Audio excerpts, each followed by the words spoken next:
아니, 시간이 이렇게 빨리 갈 줄이야. 올해는 블로그를 꼭 시작해야지. 아, 어떻게 하는지 모르겠다. 귀찮다. 그냥 그만해야겠다. 안 돼, 동생아. 안녕하세요. 저는 김동글이고요. 오늘은 동생이 2026년 블로그를 처음 시작한다면 알려주고 싶은 것 주제로 영상 찍어보겠습니다. 사실 이 글은 제가 어제 스레드에 올린 글입니다. 하루 만에 조회수가 27만 회가 나왔는데요.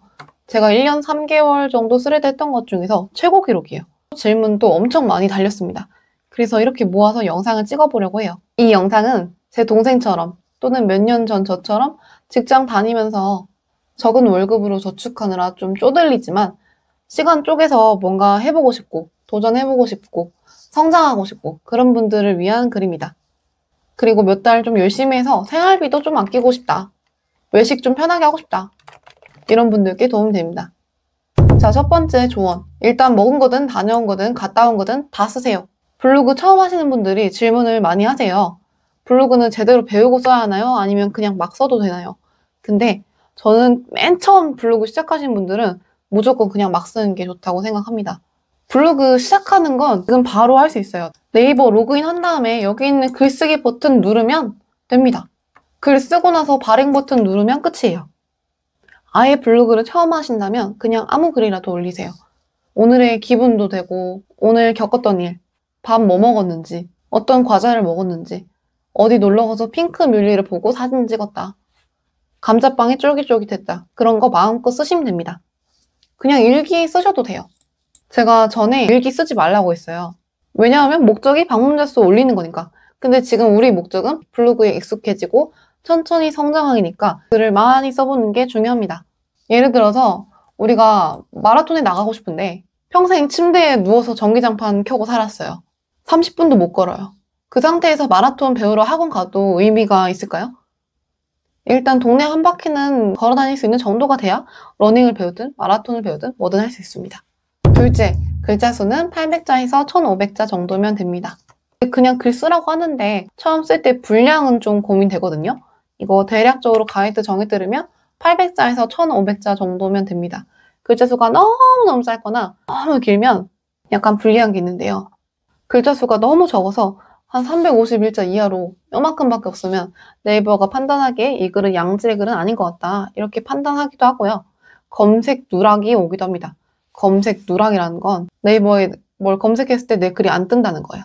근데 아예 처음 시작하시는 분들은 이런 용어도 신경 쓰지 마시고 그냥 하세요. 왜냐하면 내가 잘 쓴다고 해도 어차피 검색했을 때 안 떠요. 네이버가 처음 만든 블로그에 대한 신뢰가 없기 때문이고 둘째, 내가 네이버의 규칙을 모르기 때문입니다. 그리고 글자 수가 2500자 이상 너무너무 길면 검색 노출될 때 약간 불리한 게 있다고도 합니다. 그리고 일단 2000자 이상 넘어가면 내가 힘들어요. 너무 시간 오래 걸리고. 그래서 저는 한 1000자 정도? 그리고 체험단 1500자? 돈 받는 거 한 1800자? 이 정도면 충분합니다. 근데 그냥 재밌게 글 쓰다 보면 1000자, 4000자 넘기도 하거든요. 근데 그냥 막 올리셔도 괜찮습니다. 저 옛날에 음악 분석하다가 삘 받아서 4000자 좀 넘겼는데 검색 노출 잘 되더라고요. 지금도 1등이네요. 세 번째, 글자 수 쉽게 세는 법. 글자 수를 세라고 하면 이걸 다 복사해서 글자 수 세주는 사이트 가시더라고요. 그렇게 할 필요는 없고요. 데이터 랩툴즈 헬퍼라는 엄청 좋은 프로그램이 있습니다. 이거 다운받으시면 왼쪽 아래에 글자 수가 뜹니다. 공백 제외 680자라고 하네요. 구글에 검색하면 바로 나오니까 여기서 다운받으시면 됩니다. 그리고 한 가지 추가로 이거는 꼭 써보세요. 이렇게 하면 모바일에서 보는 화면을 미리 볼 수 있고 이건 태블릿, 이건 PC 화면인데요. 보통 모바일 유입이 많기 때문에 모바일로도 가독성 좋은지 확인하시면 좋습니다. 4번, 제목은 다른 사람 글 60% 정도 비슷하게 해봐라. 이게 사실 제가 되게 팁을 푼 거예요. 강의를 하면서 키워드, 스마트블로, 검색 로직에 대해서 아무리 설명을 해도 아예 이걸 처음 배우신 분들한테는 좀 어렵더라고요. 그럴 때는 이렇게 감 잡으시면 됩니다. 예를 들어서 내가 어디 갔다 왔는데 리뷰를 쓰고 싶으면 거기를 검색을 해보는 거죠. 블로그 탭에 가서 볼게요. 제목을 보시면 평택 고덕 맛집 차순옥 돼지갈비, 점심 가성비 좋은 식당, 송타 홈플러스 근처 갈비 맛집 평택 차순옥, 평택 고덕 맛집 가격 괜찮고 다 구워서 나와서 더 좋은 차순옥 점심 특선 이런 식으로 되어 있죠. 이 제목들의 결을 좀 따라가시면 됩니다. 백기라는 게 아니고요. 이 형식을 비슷하게 가라는 거죠. 제가 블로그 아예 처음 시작했을 때는 가이드가 없으니까 제목을 뭐 어떻게 지어야 되는지 모르겠는 거예요. 그래서 막 55자, 60자 넘게 브이로그 하듯이 적었거든요. 실제로 이렇게 쓰시는 분들 있어요. 혼자 보는 글, 맛집, 둘이 먹다 하나 죽어도 모르는 떡갈비, 깔끔하고 넓고 부모님이랑 가기 좋고, 아 평택 이사 가면은 여기도 못 가겠네 아쉽고, 재테크 컨설팅 받고 데이트하고 산책을 했고 오늘 날짜는 이거고 이모티콘 어쩌고저쩌고 이렇게 블로그 제목 쓰시는 분들 있는데 방금 보시니까 아시겠죠? 뭐 사람들이 내 블로그에 들어오게 하려면 이런 스타일의 제목이 유리합니다. 저 처음 블로그 할 때 생각을 했어요. 왜 제목 이렇게 개성 없이 단어 이렇게 짓지? 좀 재밌게 지으면 안 되나? 이모티콘 좀 넣고 막 꾸미면 안 되는 건가? 이제는 알죠. 이렇게 쓴 제목들이 네이버가 봤을 때 가장 괜찮은 제목이라는 거예요. 예를 들어 평택 고덕 맛집이라는 걸 잡고 싶을 때 제목을 이런 식으로 써야 여기 들어갈 가능성이라도 있는 거죠. 글자 수 보세요. 글자 수는 공백미 포함 20자에서 한 35자 정도고 앞에 내가 목표로 하는 키워드를 넣는 게 좋은 것 같고 뒤에 가게 이름이랑 단어 몇 개를 추가로 더 넣는구나 이런 식으로 파악하시고 하면 나쁘지 않아요. 아예 모르고 하는 것보다 훨씬 낫다고 생각합니다. 그리고 이거 볼 때 요달리 제목이 이상한데 노출이 되는 경우가 있어요. 수가 막 엄청 길고 이모티콘 많고 다 슬래시에 키워드 없는데 노출이 된다. 그런 경우에는 블로그가 10년 넘고 오래돼서 신뢰도가 높은 경우 또는 그 키워드가 경쟁이 너무 적어요. 글 쓴 사람이 없어요. 그런 경우입니다. 벤치마킹 하실 때 너무 유별난 것들은 빼고 좀 일반적인 제목들에서 따오시는 게 도움이 돼요. 우리가 운동 경기 평균 낼 때도 가장 못한 거랑 거 빼기도 하잖아요. 그거랑 비슷합니다.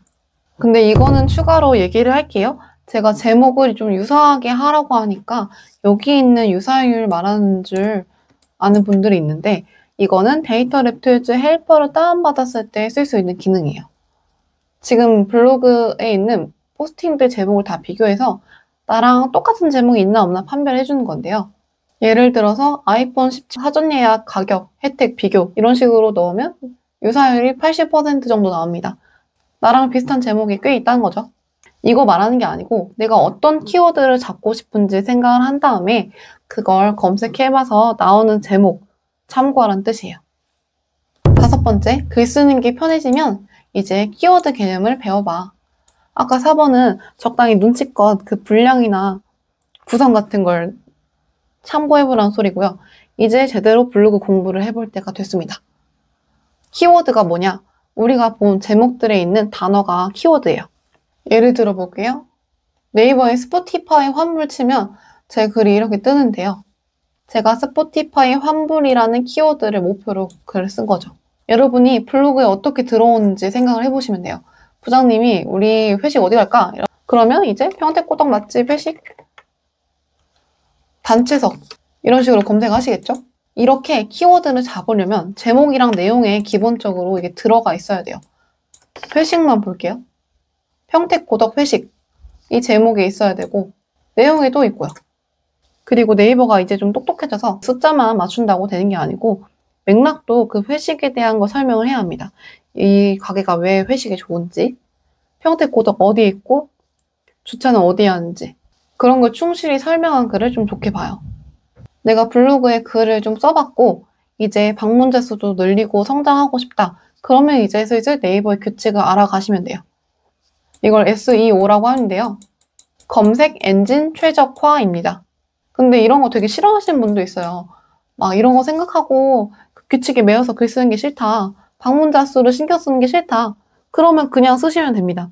그렇게 쓰다가 왜 이렇게 방문자 수가 안 오르고 변하는 게 없지? 그런 생각이 들면 그때 배우시면 돼요. 이제 6번째, 일방문자 수가 50에서 100 정도 좀 넘어가면 체험단에 신청을 해봐라. 일방문자 수는 하루에 블로그에 방문하는 사람들 수입니다. 저 지금 엄청나게 떨어져가지고 4,000명대 오고 있고요. 체험단은 블로그에 글을 써주는 대가로 밥 먹거나 카페 가거나 미용실 가거나 어떤 제품 받거나 이런 거를 받는 거예요. 블로그에 글을 썼는데 왜 이런 걸 주냐고요? 이분들이 광고 효과를 보실 수 있으니까. 이거는 이제 그냥 키보드 하나 받고 쓰는 게 아니라 원고료도 받는데 이렇게 사무용 키보드 검색하면 제 글이 뜹니다. 이렇게 광고 돌리는 것도 되게 돈이 들잖아요. 근데 저 같은 사람한테 맡기면 이렇게 검색 결과에 될 수 있고, 사무용 키보드 검색한 사람들이 필요해서 이걸 누르니까 살 가능성도 커지겠죠. 직접 사진도 찍고 어떻게 썼는지 경험 이런 거 담아서 열심히 글을 쓰니까요. 지금 시작한 단계에서는 좀 멀게 보일 수 있는데, 카페 가서 음료수 먹고 삼겹살 먹고 이런 거는 금방 해요. 어떤 분이 블로그 너무 귀찮은데 체험단 하면 뭐가 좋냐고 하셨는데, 그 쪼들림에서 완전 벗어날 수 있습니다. 우리 외식할 때마다 요새 물가 비싸가지고 부담되고, 데이트할 때도 좋은 데 가고 싶은데 좀 부담스럽다는 생각 하잖아요. 근데 체험단 다니면 완전 그런 고민이 사라집니다. 제가 알려드린 분 중에 한 달 동안 열심히 하신 분이 10월, 11월 합해서 체험단 벌써 100만 원어치 선정이 됐다는 거예요. 그것만 다녀도 너무 바쁠 것 같아가지고 지금 신청한 거 취소하고 계시대요. 여기 위에 있는 대로 꾸준히 하시면 생활비 세이브 정도는 충분히 할 수 있습니다. 또 자취할 때 이게 되게 유용해요. 샴푸, 린스, 치약, 폼클렌징, 헤어 에센스, 로제 등등등 다 떨어지는 거 블로그로 한 방에 다 받을 수 있습니다. 이렇게 아낀 돈으로 저축도 하고 투자도 하고 배우고 싶은 것도 배우고 하고 싶은 것도 하고 그럴 수 있는 거죠. 그리고 블로그 열심히 하면 돈 쓸 시간이 없어요. 그래서 저축이 잘 된답니다. 이런 거 올리면 누가 공짜밥이 그렇게 좋냐, 거지냐, 난 돈 내고 먹겠다 이렇게 하시는데, 그런 말에 우리가 위축될 필요가 없습니다. 우리가 문 열고 들어가서 나 블로그 하니까 밥 달라 한 게 아니잖아요. 체험단으로서 선정이 돼서 약속을 하고 간 거거든요. 직장 밖에서 내 능력으로 뭔가를 얻는 경험을 한다는 게 소소할지라도 나중에 가면 엄청난 변화의 시작이 될 수도 있고요. 남이서 내 능력으로 공짜밥을 먹든 말든 뭔 상관인지 잘 모르겠어요. 광고 표기를 안 했다든가 가본 적 없는 곳에 갔다고 한다든가 완전 공해죠. 근데 체험단 할 때는 블로그 시작하자마자 체험단입니다 이렇게 써요. 그리고 중요한 게 체험단 같은 거 안 하고 아무 성과도 없고 없는 것도 없는 그런 활동을 일반적인 직장인이 시간 쪼개서 한 달, 두 달 꾸준히 하기가 힘듭니다. 뭔가 얻는 게 있고 성취하는 게 있고 또 마감이 있어야 꾸준히 할 수 있다. 그렇게 생각합니다. 7번째입니다. 직장에서 블로그 한다고 말하지 마. 제가 딱 그냥 별 생각 없이 말했거든요. 블로그 너무 재밌다. 나랑 같이 체험단 가보자. 너도 블로그 해봐라. 그래서 진짜 친구도 체험단 하고. 근데 말이라는 게 한 번 내뱉으면 다시 돌릴 수가 없어가지고, 야, 김동글이가 블로그인가 유튜브인가를 한대. 이렇게 됩니다. 근데 댓글에 질문이 이미 말했는데 어떻게 하냐. 뭐 어쩌겠습니까? 앞으로 더 말 안 하면 되죠. 이미 이제 우리 손을 떠났으니까 신경 써봤자 뭐 하겠습니까? 엉엉엉. 마지막입니다. 네가 고민하는 것 중에 90%는 안 중요하니까 그냥 해라. 사실 저는 이게 제일 메인 메시지였어요. 블로그 시작하는 건 무료고 지금 당장 할 수 있어요. 꼭 배우고 하지 않아도 되고 바로 하시면 됩니다. 블로그 시작할 때 하는 고민들. 이렇게 하면 블로그 큰일 나지 않나요? 큰 문제가 되지 않나요? 안 됩니다. 웬만하면 안 돼요. 예를 들어서 글을 막 삭제하면 안 된다. 이것도 저처럼 글을 막 200개씩 막 삭제해서 지수 떨어지고 이런 케이스인데, 여러분 블로그에 글이 100개가 없잖아요. 어차피 처음 쓴 블로그 글을 보는 사람이 없는데, 보는 사람 없는 글을 뭐 없애든 수정하든 별 문제가 되지 않는답니다. 뭘 하셔도 괜찮아요. 처음에는 그냥 겁 없이 블로그 규칙 같은 거 안중에도 없이 그냥 쓰세요. 규칙을 어차피 지켜도 노출이 안 되고 원래 누락이 몇 개는 오고 글 쓰는 게 두렵지 않아야 다음 단계로 갈 수가 있습니다. 글 하나 쓸 때마다 머리가 빠개질 것 같으면 어떻게 이걸로 맨날 체험단 다니고 수익화를 하겠어요. 다른 거 아니겠지. 일단 글부터 많이 써보시고 더 발전하고 싶으면 이제 이런 유튜브나 스레드 보시면서 배우시면 됩니다. 근데 사업가로서, 프리랜서로서 블로그를 통해 일감을 좀 얻고 싶은 거면 그러면 좀 신경 써야 될 게 많거든요. 그래서 저 다음 주에 이거 영상 올리려고요.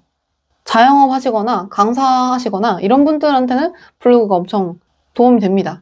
근데 이 영상은 그냥 시작하시는 분들을 위한 거기 때문에 불법적인 거, 누가 봐도 이상한 거, 그런 것만 안 하면 돼요. 이제 댓글 달린 거 좀 볼게요. 나 블로그 한 지 3주 정도 됐는데 일방문 수 50은 넘기더라고. 맛집은 3개밖에 없긴 한데 이래도 가능할까? 가능합니다. 전 가능했어요. 2023년 2월쯤. 근데 여기서 레뷰랑 브랜드 커넥트 같이 체험단 사이트 중에서 가장 크고 유명한데 거기 가서 인기 있는 거, 제습기 이런 거 신청하면 당연히 안 됩니다. 엄청 신생 체험단 가셔가지고 경쟁률이 거의 없는 거 있거든요. 가끔은 뽑는 사람보다 신청한 사람이 적어요. 특히 동네 삼겹살집, 술집, PT 그런 데 많은데 PT는 좀 그렇게 하죠. 그건 제가 옛날에 올린 영상 최악의 체험담 모음 보시면 됩니다. 아무튼 됩니다. 그리고 이분은 이제 초보가 아니더라고요.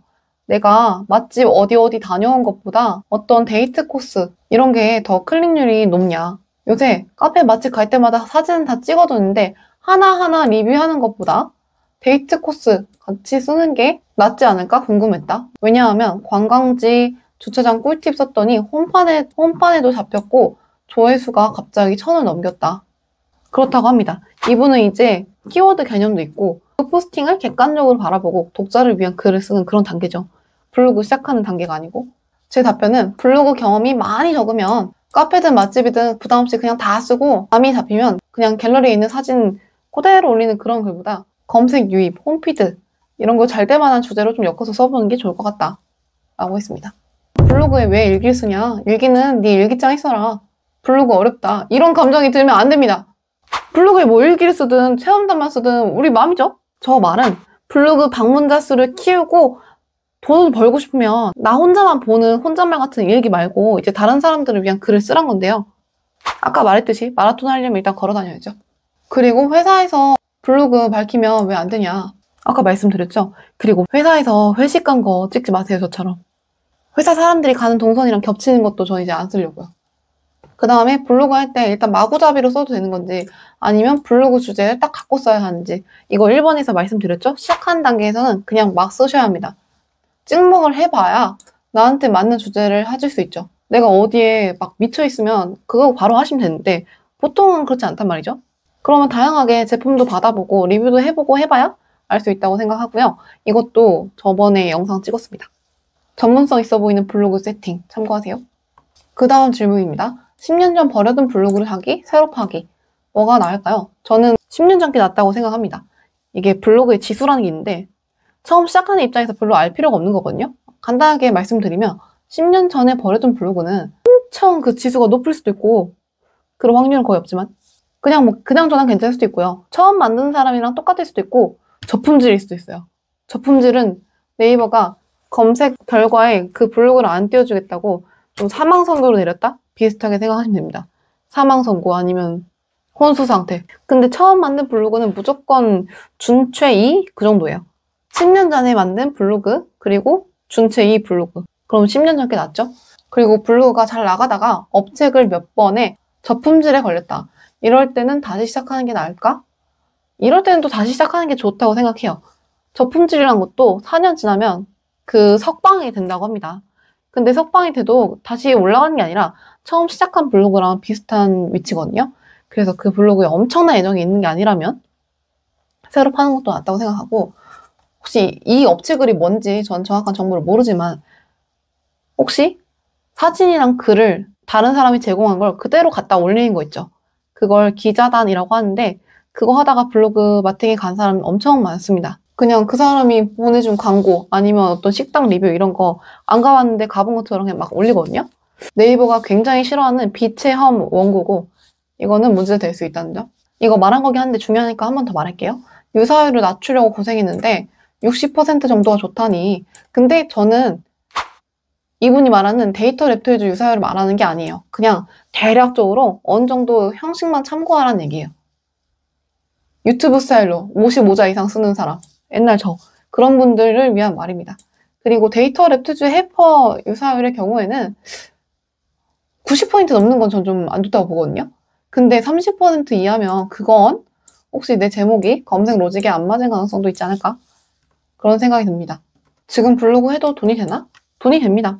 제가 2023년 1월에 시작해서 첫 달 협찬 받은 게 139만 원. 작년 말부터 거의 월급 이상 벌고 있고요. 물론 저 같은 사람이 많지는 않아요. 이번에 제가 알려드린 분은 한 달 동안 열심히 해서 원고료를 처음 받아본 분도 있고 쇼핑 커넥트나 쿠팡 파트너스 수익을 내본 분도 있고요. 열심히 하면 당연히 돈 벌 수 있습니다. 근데 사실 돈만 보면 블로그를 하는 것보다 좀 더 리스크가 있고 장벽이 있는 활동하는 게 좋다고 생각해요. 예를 들어서 아파트 경매, 아니면 무인 아이스크림 가게, 무인 자판기, 무인 사물함, 카페 매장 오토로 돌리기, 구매 대행, 뭐 이런 다양한 부업들 있잖아요. 근데 그런 것들은 지금 그냥 평범하게 직장 다니는 제 동생 같은 사람들이 바로 해봐라 라고 권하기가 좀 어렵죠. 공부도 많이 해야 되고 초기 비용도 있고. 근데 블로그는 그냥 지금 당장 네이버 들어가가지고 버튼만 누르면 된다는 거. 그래서 지금 당장 뭔가 해보고 싶은 직장인들이 도전하기 딱 좋다고 생각해요. 근데 블로그로 월급만큼 저처럼 돈 벌려면 초반에 들어야 되는 시간과 노력, 에너지는 엄청납니다. 베이스가 좀 원래 사진 잘 찍고 원래 글 잘 쓰고 원래 이런 감각이 있으면 쉽죠. 근데 아닌 경우가 더 많잖아요. 유튜브에서 맨날 막 딸깍해서 월천 버는 30살 여자 그런 거 돈 내지면 그냥 돈 뜯기는 거예요. 그리고 이분도 있네요. 고민한다 그러셔가지고 상위 노출은 됐는데 방문자 수가 안 는데요. 이거 제가 상처받을까봐 말을 못했는데 2가지 케이스입니다. 첫 번째, 상위 노출은 됐는데 검색해서 뜨긴 하는데 그 키워드가 검색량이 없다. 예를 들어서 평택 고덕 맛집, 회식 내돈내산 단체석 이런 식으로 엄청 길게 떠서 내가 나온다. 그거는 그냥 정상적으로 노출되는 거지 그걸로 사람들이 내 블로그에 많이 들어오질 않아요. 2번째 케이스는 블로그 방문자 수를 늘리기에 적합하지 않은 글만 계속 써요. 몇백 개 내내. 그렇게 하면 계속 글을 잘 써도 방문자 수가 300, 400 정도에서 벗어나질 못하거든요. 방문자 수를 높이려면 방문자 수를 올릴 수 있는 글을 많이 써야 되는데요. 이것도 제가 할 말이 많아가지고 옛날에 영상 찍었습니다. 자, 마치겠습니다. 오늘 이렇게 스레드에서 역대급으로 반응이 좋았던 글, 제 동생이 블로그 실제로 시작하면 이렇게 알려줘야겠다. 그런 주제로 영상을 찍어봤습니다. 블로그 시작하신 분들, 이번에 제대로 해보고 싶은 분들께 도움 되셨으면 좋겠습니다. 궁금하신 점 댓글 많이 달아주세요. 끝까지 봐주셔서 감사합니다. 김동글이었습니다.